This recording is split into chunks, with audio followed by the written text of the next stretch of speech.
Cahaya lampu kamar rawat inap terasa terlalu terang bagi Arsila.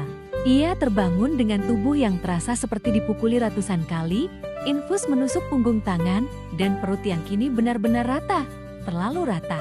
Perawat yang lewat sesekali meliriknya dengan tatapan iba, tapi tak ada yang berani membuka mulut lebih dari sekadar "Ada yang bisa saya bantu, Bu?"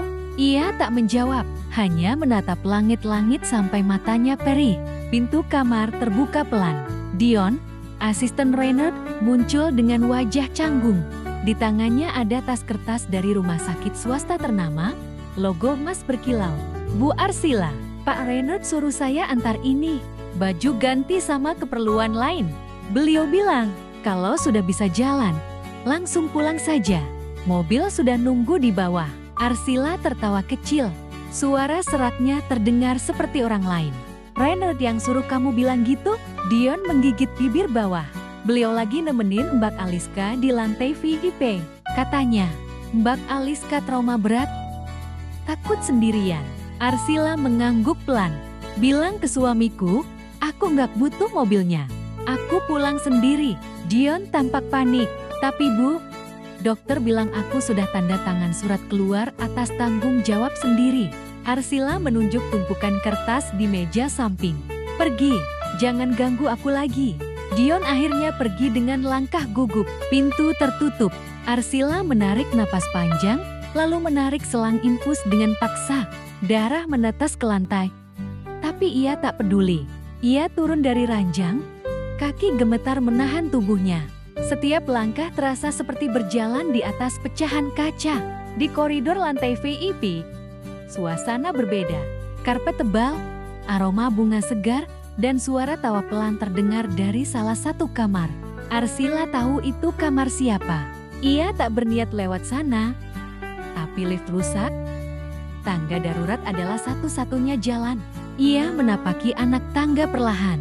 Di tengah tangga, suara Rena terdengar jelas dari balik pintu yang sedikit terbuka. "Aku sudah bilang berkali-kali, Liz, aku nggak akan biarkan dia mengikatku lagi." Anak itu, suara Rena terhenti sejenak. "Kalau memang ada di rahimnya, itu cuma kesalahan pada malam saat aku mabuk. Aku nggak akan pernah mengakuinya." Hati Arsila seperti dihantam palu.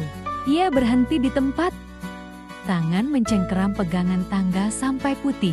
Aliska berbisik lembut, "Re, aku tahu kamu benci dia.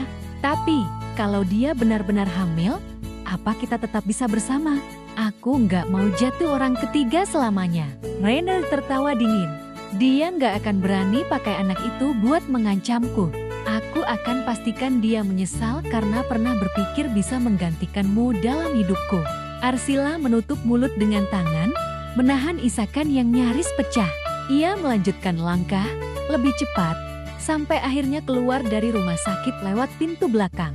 Hujan masih turun, tapi lebih ringan sekarang. Ia menarik napas dalam-dalam, lalu memesan taksi online dengan ponsel cadangan yang disimpan di tas kecil. Taksi datang. Ia masuk tanpa melihat ke belakang. Di dalam mobil, ia membuka dompet. Di dalamnya ada kartu identitas, sedikit uang tunai, dan satu amplop putih yang belum pernah ia buka sejak ibunya meninggal 5 tahun lalu. Amplop bertuliskan tangan ibunya, "Untuk Arsila, kalau suatu hari kamu sudah tak tahan lagi." Dengan tangan gemetar, ia membuka amplop itu. Di dalamnya ada akta rumah di Canggu, Bali, atas nama Arsila Mahendra sepenuhnya.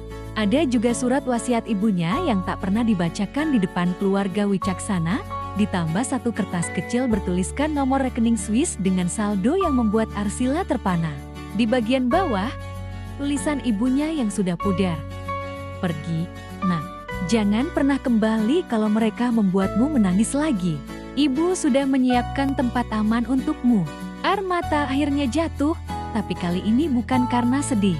Arsila mengusap wajahnya, lalu menatap supir taksi.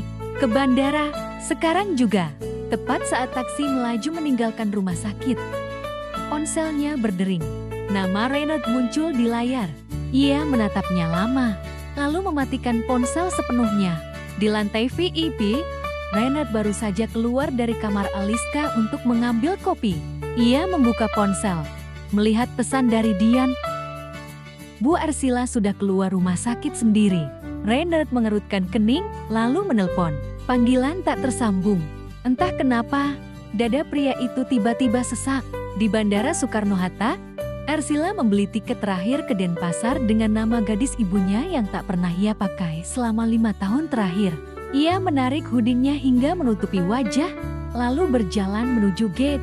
Di belakangnya, tanpa ia sadari, seseorang yang mengenakan jaket hitam dan topi rendah sedang memotretnya dari kejauhan. Foto itu langsung dikirim ke nomor yang tersimpan dengan nama L.W. Pesan singkat menyusul.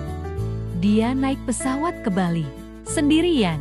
Mau saya ikuti? Balasan datang dalam hitungan detik. Ikuti. Jangan sampai dia tahu. Baca selengkapnya di KB Om IPP dengan judul Bayang yang Tak Pernah Pergi karya Geni Jora.